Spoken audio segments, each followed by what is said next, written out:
हज़रात गिरामी, अब हमारे और आपके सामने बहुत ही बुजुर्ग शख्सियत हज़रत मौलाना मुफ्ती उबैदुल्ला साहब शेखुल हदीस जामिया अरबिया हथौरा बांदा तशरीफ़ ला चुके हैं। इंशाअल्लाह हम और आप हज़रत के मौइज़े हसना से मुस्तफ़ीज़ होंगे।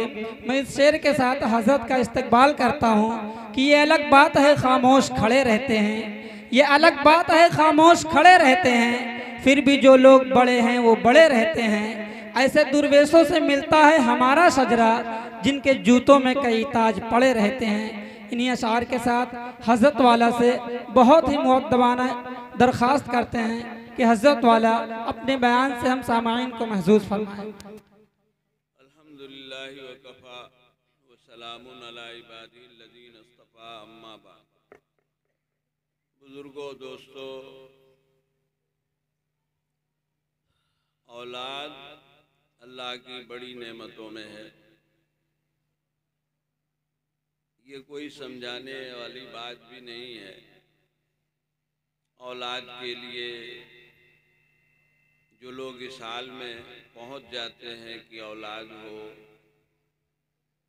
कितनी तलब, कितनी तड़प, कितनी कोशिश करते हैं। निज़ाम तो अल्लाह का है, वही औलाद देता है। बंदा तदबीर करता है जो मुमकिन है।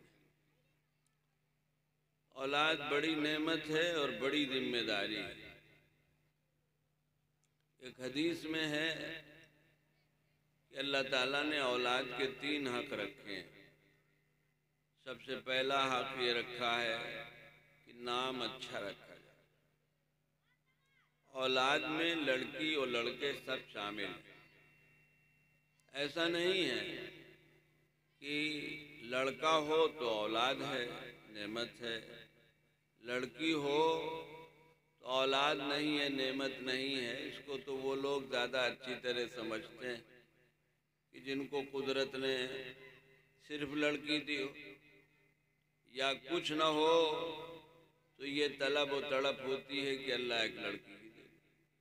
तो लड़का हो या लड़की हो, सब और अल्लाह की नेमत है और सबका हक एक दर्जे बराबर है। तो सबसे पहला हक तो ये है कि नाम अच्छा रखा जाए। ऐसा नाम रखा जाए जिसके माना अच्छे हों और पहले इस नाम के लोग गुजरे हों तो उनके हालात अच्छे हों। हमारे लिए इस एतबार से सबसे अच्छा नाम नबियों का है, वलियों का है, सहाबा का है, सहाबियात का है, जो हमें मालूम है। वैसे तो एक हदीस में है, नबी पाक सल्लल्लाहु अलैहि वसल्लम ने फरमाया है कि सबसे अच्छा नाम अब्दुल्ला और अब्दुर्रहमान। ये अच्छा भी है और सच्चा भी है, इसलिए कि हम सब अल्लाह के बंदे हैं। जब अल्लाह के बंदे हैं तो ऐसा नाम जिसमें बंदगी जाहिर हो सबसे अच्छा। बहरहाल पहला हक यही है, नाम अच्छा रखना चाहिए। ये जो आजकल मिजाज बना है, नए नए नाम, अजीब अजीब नाम, ऐसे नाम कि जो बेमाना हो जाते हैं। कुरान के 2 लफ्ज़ों को आधा आधा जोड़कर नाम रख लेते हैं। जाहिर बात है कि जब आधा आधा लफ्ज़ जोड़ के एक लफ्ज़ बनाया जाएगा तो उसके माना क्या होंगे। लेकिन अब है, लोग रख रहे हैं, फिर पूछते हैं मौलवियों से कि नाम बताइए। बहरहाल अच्छा नाम हमारे लिए खुद मुतय्यन है। पहला हक है अच्छा नाम। दूसरा हक है अच्छी तरबियत। ऐसी तरबियत कि दुनिया भी अच्छी गुजरे, आखिरत भी अच्छी।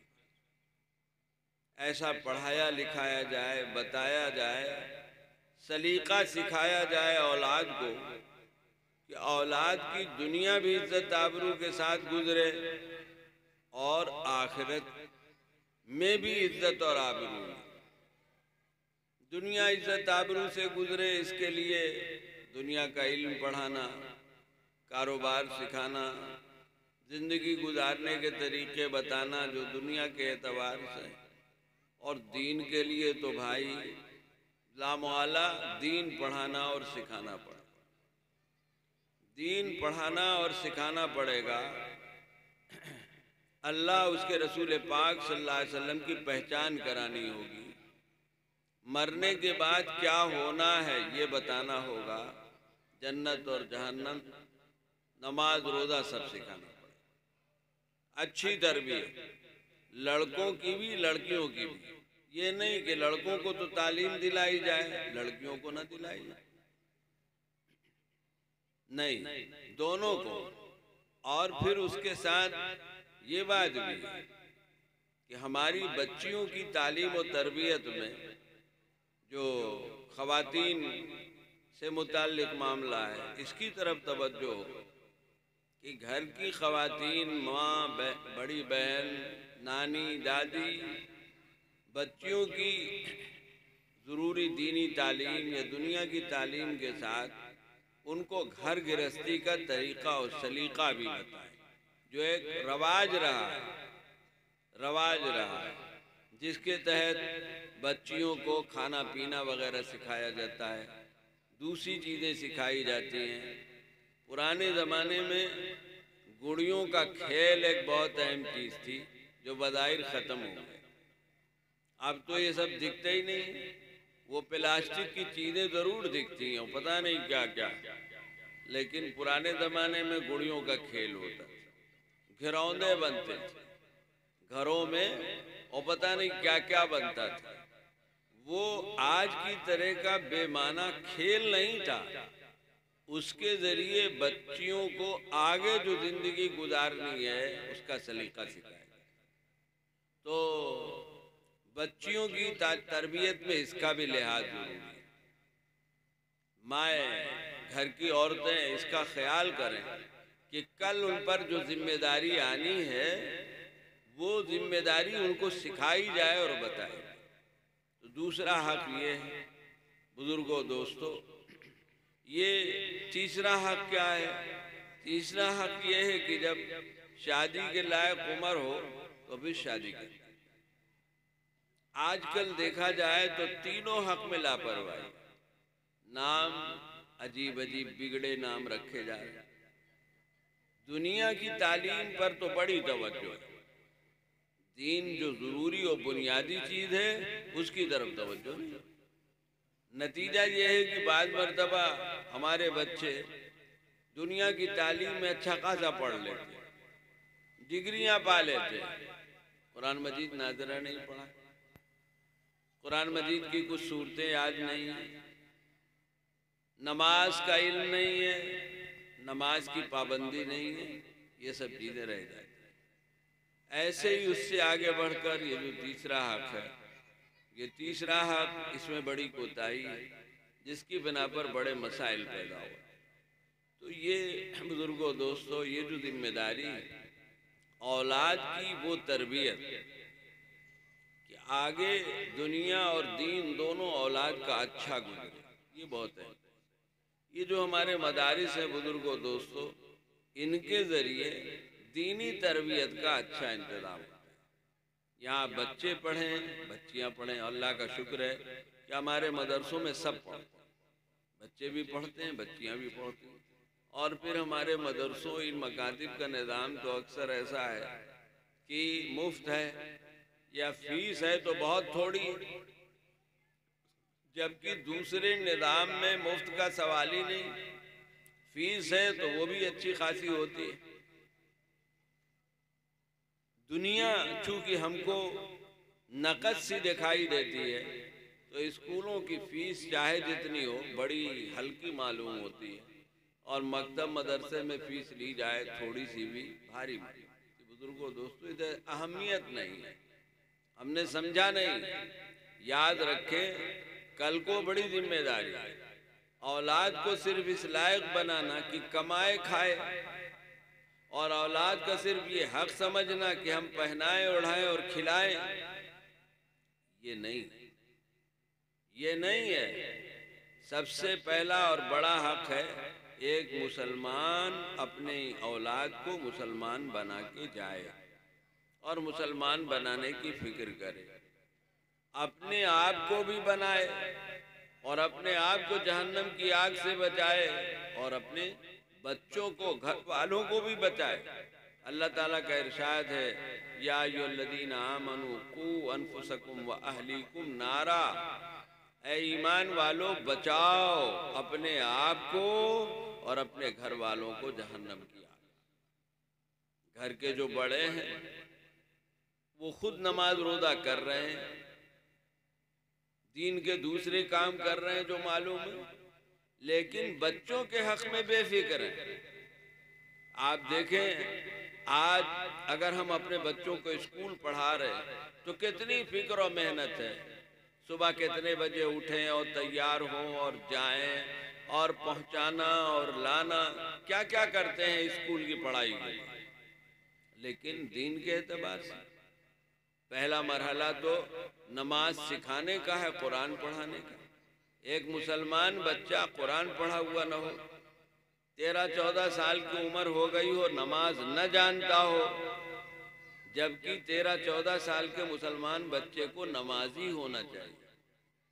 बच्चा बच्ची दोनों 13-14 साल की उम्र में नमाजी होने चाहिए, यानी नमाज उनकी आदत बन जाए, मामूल बन जाए, एक वक्त की न छूटे, ये होना चाहिए। ये नहीं, इसकी फिक्र नहीं है कि नमाज पढ़ी कि नहीं पढ़ी, जमात के लिए गए कि नहीं गए।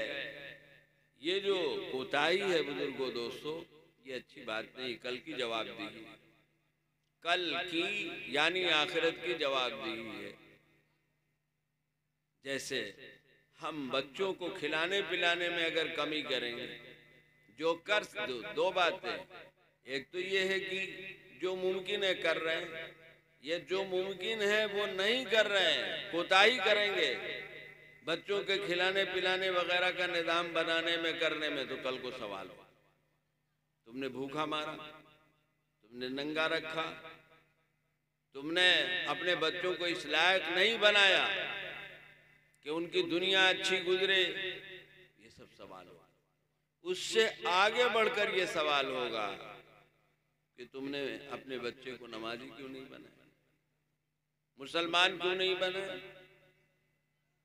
कल को अगर हम बारगाह खुदाबंदी में ये शिकायत करें कि हमारी औलाद ने हमारा हक अदा नहीं किया, तो औलाद की तरफ से भी ये बात आएगी और आ सकती, और आई है हुजूर सल्लल्लाहु अलैहि वसल्लम और सहाबा के सामने कि माँ बाप ने हक नहीं अदा किया, माँ बाप ने हमको इस्लाम नहीं सिखाया, माँ बाप ने हमको ईमान नहीं बताया, माँ बाप ने हमको नमाज नहीं पढ़ाई।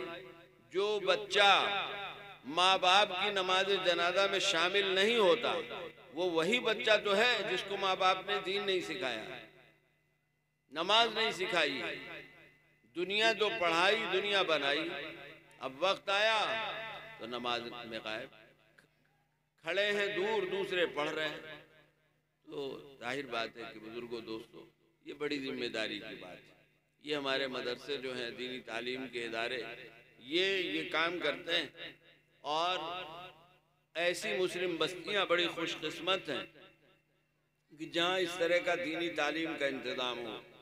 वरना कितनी मुस्लिम आबादियां हैं कि जहाँ मस्जिद नहीं है, दीनी तालीम का इंतज़ाम नहीं है।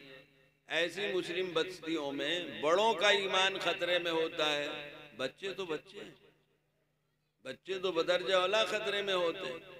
जहाँ इस तरह का इंतजाम होता है, अब मस्जिद है, 5 वक्त अजान हो रही है, छोटे बच्चों के कान में भी आवाज जा रही है, हमारे जो गैर रहते हैं गांव में उनके कान में भी आवाज जा रही है, उनको भी कुछ न कुछ नफा हो रहा है। हमारे बच्चे मस्जिद में आए बगैर जान रहे हैं कि मुसलमानों का एक निज़ाम मसलन नमाज का, जिस बस्ती में मस्जिद होगी और मदरसा होगा तो दीनी तालीम, कुछ तो पढ़ते ही हैं, कुछ तो जानते हैं। हाफिज आलिम बनना जरूरी नहीं, ये तो नसीबे की बात है, लेकिन इतना दीन जानना पढ़ना और जरूरी है कि एक मुसलमान बच्चा मुसलमान बने, मुसलमान बनकर रहे और मुसलमान मरे, मुसलमान जिए, मुसलमान मरे। आखिरत में इस्लाम काम आएगा जब मुसलमान बनकर जिएगा मुसलमान और मरेगा मुसलमान तब काम आएगा। खुदा न खास्ता दूसरी बात होगी तो जब आएगा इस्लाम सीखा जाएगा तब तो ये बात आएगी। हमारे इन मदरसों के ज़रिए बड़ा काम हो रहा है। अल्लाह ताला इन सारी मेहनतों को कबूल फरमाए और ये सारा काम कहीं भी जो हो रहा है अल्लाह का फजल है। हमारे हिंदुस्तान में तो सब हमारे मुसलमान भाइयों से मिल मिलाकर उनके ताउन से, उनकी दिलचस्पी से लोग गल्ला देते हैं, लोग पैसा देते हैं, ज़रूरत की दूसरी चीज़ें देते हैं, तब ये काम हो रहा है। इस तरह सबकी आखिरत बन रही है और सबका नफ़ा भी है। लिहाजा सभी को फिक्र करनी चाहिए, अपने इन इदारों की इज्जत करनी चाहिए, उनकी कदर करनी चाहिए, खिदमत करनी चाहिए। सबसे बड़ी और पहली खिदमत तो यही है कि अपने बच्चों को पढ़वाया जाए। और अगर हम रह गए बचपन में नहीं सीख सके तो कोशिश हमको भी करनी चाहिए, जो थोड़ा बहुत हो जाए। नहीं हो सका, अब कुछ पढ़ लें, अब कुछ पढ़ लें, कुछ सीख लें। नहीं सीख सके, ज़्यादा नहीं पढ़ सके तो भी हमारा सवाब कहीं नहीं जाएगा। और सबसे पहली खिदमत तो यही है। बाकी जो ज़रूरतें होती हैं इन इदारों की, अल्लाह जो तौफीक दे उसके मुताबिक करना चाहिए। अल्लाह तबारक ताला इस जलसे को कबूल फरमाए, इन खिदमात को कबूल फरमाए, इस मदरसे की हर तरीके से हिफाजत फरमाए। जो लोग इसकी फ़िक्र व ताउन करने वाले हैं सबको दुनिया और आखिरत का बेहतर सिला अता फरमाए। वाखिर दावाना